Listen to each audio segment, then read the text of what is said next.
The federal government will introduce a fuel efficiency standard in a bid to encourage people to buy more fuel-efficient cars and more electric vehicles.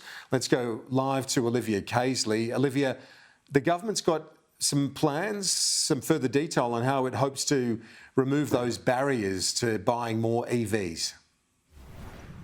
Yeah, so the main things that the government wants to do is increase the supply of electric vehicles available in the Australian market and also improve and increase the amount of infrastructure available in order to meet that demand. But the centrepiece of this is the introduction of a fuel efficiency standard that will essentially bind car manufacturers to emissions targets, which will basically be a bid to them to try and sell more electric vehicles. Now that schedule or scheme is going to take some months to develop. There's going to be a lot of consultation with industry, but early research indicates that if this standard was to come into play, it could save Australian motorists more than $500 a year when it comes to fuel. Climate and Energy Minister Chris Bowen today says Australia is really lagging behind the rest of the world when it comes to the uptake of electric vehicles, but he says that this policy will do quite a lot to change this.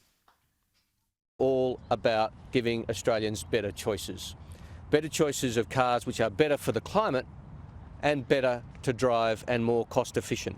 A petrol vehicle on average costs around $2,400 a year to drive. An electric vehicle costs around $400 a year to drive.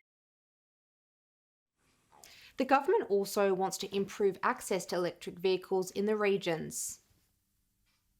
I want country people to have the opportunity of the fuel savings that electric vehicles bring, and this is really what this electric vehicle strategy is about.